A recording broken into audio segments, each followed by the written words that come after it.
कांवड़ियों को रोकने के लिए अब हरिद्वार जिले की सीमाओं पर सीसीटीवी कैमरे लगाए जाएंगे। कांवड़ियों को रोकना पुलिस के लिए सबसे बड़ी चुनौती है। कांवड़ियों को रोकने के लिए सीमा पर पुलिस के साथ ही पीएससी लगाई गई है।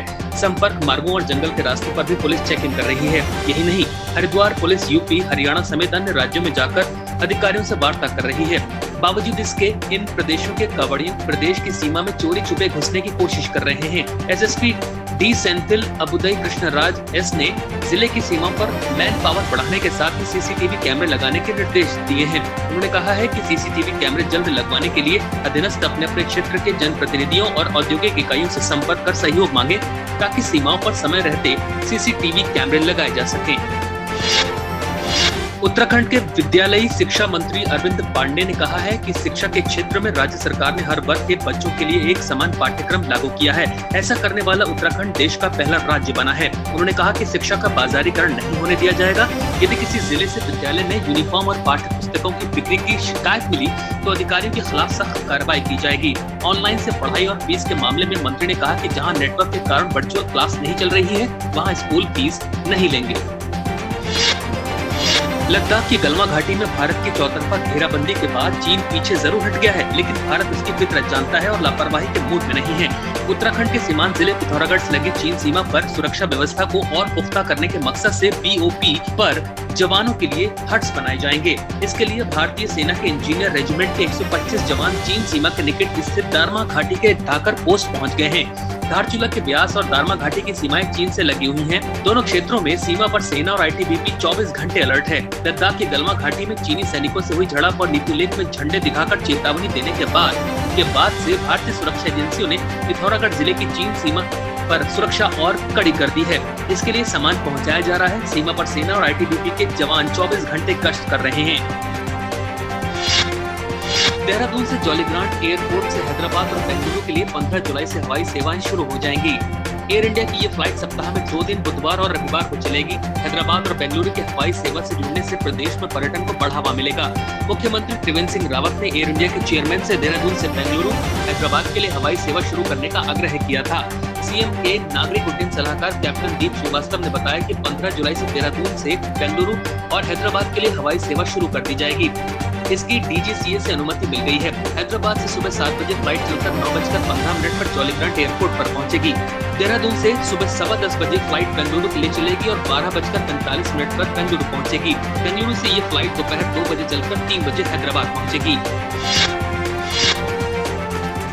उत्तराखंड में 2016 में शुरू की गई होम स्टे योजना को कोरोना ग्रहण लगा है। पर्यटन सीजन के वक्त पर्यटकों की आवाजाही बंद होने से होम स्टे कारोबार को 3.5 माह में 1 अरब से अधिक की चपत लग चुकी है।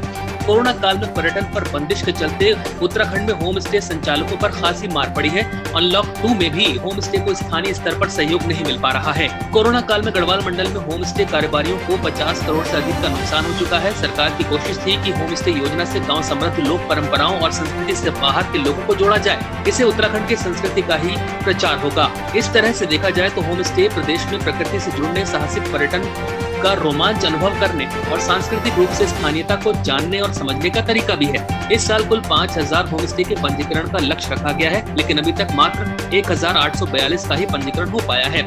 इस वर्ष योजना की गति पकड़ने की उम्मीद बनी थी, लेकिन कोरोना महामारी ने सभी सपनों पर पानी फेर दिया। बद्रीनाथ धाम में श्रद्धालु अब रात्रि विश्राम भी कर सकेंगे। प्रशासन ने गढ़वाल मंडल विकास निगम और मंदिर समिति के गेस्ट हाउस के अलावा 2 प्राइवेट गेस्ट हाउस को भी यात्रियों को ठहराने की अनुमति दे दी है। हाईवे बंद होने के चलते आने वाली दिक्कतों को देखते हुए प्रशासन ने ये व्यवस्था की है। बद्रीनाथ धाम में श्रद्धालुओं को आने की अनुमति 1 जुलाई से मिली है। अभी सिर्फ राज्य के ही श्रद्धालु बद्रीनाथ जा सकते हैं। धाम में रात्रि विश्राम की व्यवस्था न होने से यात्रियों को रात्रि विश्राम के लिए पांडुकेश्वर, जोशीमठ और पीपलकोटी आना पड़ रहा था। बरसात शुरू होने से मुश्किल और बढ़ गई थी। खासतौर पर लामबगड़ यात्रियों के लिए मुसीबत बना हुआ है। कई घंटे इसके बंद रहने से यात्रियों को दिक्कत उठानी पड़ रही है, जिसे देखते हुए प्रशासन ने ये कदम उठाया है। नेपाल भारत के साथ अपने रिश्ते खराब करने पर तुला हुआ है। नेपाल में भारतीय समाचार चैनलों पर रोक लगा दी गई है। इसके पीछे नेपाली वितरकों ने इन समाचार चैनलों पर नेपाल के बारे में बेलगाम प्रचार का आरोप लगाया है। हालांकि नेपाल में दूरदर्शन का प्रसारण जारी है। नेपाल में मेगा मैक्स टीवी के उपाध्यक्ष ध्रुव शर्मा ने बताया कि चैनल के वितरकों ने बृहस्पतिवार शाम से ही सरकारी स्वामित्व वाले दूरदर्शन को छोड़कर सभी भारतीय समाचार चैनलों के प्रसारण को निलंबित करने का फैसला किया है। शर्मा ने कहा कि भारतीय टीवी चैनल नेपाल के बारे में अतिरंजित और बेलगाम प्रचार प्रसार कर रहे थे और हाल ही में प्रधानमंत्री और चीनी राजदूत के नामों को जोड़कर आपत्तिजनक विषयों को हवा दी थी। उन्होंने कहा कि नेपाल में भारतीय समाचार चैनल अपनी सीमा पार कर गए हैं। ऐसे में हम वितरकों ने उन सभी भारतीय समाचार चैनलों को प्रसारित करना बंद कर दिया है जिन्होंने ऐसी आपत्तिजनक खबरें प्रसारित की हैं। दो महत्वपूर्ण परीक्षाओं की तिथि एक ही दिन होने की वजह से अभ्यर्थी परेशान हैं। उनकी मांग है कि किसी एक परीक्षा की तिथि को आगे बढ़ाया जाए। इंजीनियरिंग की प्रवेश परीक्षा जेईई मेन का आयोजन देश भर में 1 से 6 सितंबर के बीच होने जा रहा है। इसी प्रकार यूपीएससी की एनडीए परीक्षा भी 6 सितंबर को है। दोनों परीक्षाएं ऐसी हैं जिनमें बड़ी संख्या में 12वीं पीसीएम ग्रुप वाले अभ्यर्थी शामिल होते हैं। परीक्षाओं की तिथि 6 सितंबर को टकराने की वजह से सारे अभ्यर्थी परेशान हैं, जिनकी जेईई मेन भी इसी दिन होने वाली है। हालांकि अभी नेशनल टेस्टिंग एजेंसी ने जेईई मेन के एडमिट कार्ड जारी नहीं किए हैं। बरसात का मौसम आते ही शहर में डेंगू का खतरा बढ़ जाता है। हल्द्वानी शहर में लोगों की लापरवाही से डेंगू का खतरा और भी ज्यादा बढ़ जाता है। लोग घरों पर इकट्ठा हुए पानी को अनदेखा कर देते हैं। इसके अलावा घरों में रखी हुई पानी की टंकियों को भी खुला छोड़ देते हैं। इतना ही नहीं, कई समय पर उनकी सफाई तक नहीं होती है। बरसात में डेंगू का खतरा होने से नगर निगम की टीम ने शहर के 2 वार्ड में ड्रोन उड़ाकर छतों की फोटो ली। फोटो में दिखा कि कई घरों की छत में पानी की टंकियां रखी हुई हैं जो खुली हुई थी।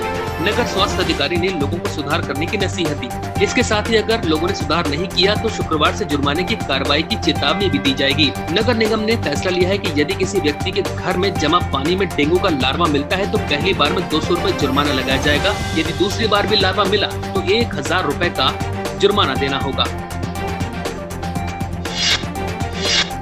मध्य प्रदेश के उज्जैन में महाकाल मंदिर के बाहर गुरुवार सुबह गिरफ्तार होने वाला गैंगस्टर विकास दुबे लगभग 24 घंटे के अंदर एनकाउंटर में मारा गया। पुलिस के मुताबिक विकास की गाड़ी दुर्घटनाग्रस्त हुई। उसके साथ मौजूद 4 पुलिसकर्मी भी घायल हुए। विकास ने उनका रिवॉल्वर छीना, भागने की कोशिश की। पुलिस ने जवाबी कार्रवाई में गोली चलाई और उसने अस्पताल पहुंचकर दम तोड़ दिया। हालांकि राजनीतिक दल पुलिस की इस थ्योरी को गलत बता रहे हैं। बता दें कि कानपुर के बिकरू गांव में 2 जुलाई की रात को 8 पुलिसकर्मियों की हत्या कर देश भर में सुर्खियों में आया उत्तर प्रदेश का मोस्ट वांटेड गैंगस्टर विकास दुबे गुरुवार सुबह उज्जैन के महाकाल मंदिर में मिला। 6 दिन की तलाश के बाद मध्य प्रदेश पुलिस ने उसे गिरफ्तार कर लिया था। शुक्रवार को उत्तराखंड में कोरोना के 64 मामले सामने आए। इसके अलावा 34 मरीज ठीक होकर घर भी लौटे हैं। अब तक राज्य में कोरोना वायरस के वजह से 46 मरीजों की मौत हुई है। हालांकि इस लिस्ट में ऐसे कई मरीज हैं जो अन्य बीमारियों से भी जूझ रहे थे। राज्य में अब कुल कोरोना संक्रमण का आंकड़ा 3372 पर पहुंच गया है, जबकि 2706 मरीज ठीक हुए हैं। कोरोना संक्रमित 592 मरीजों का इलाज उत्तराखंड में चल रहा है।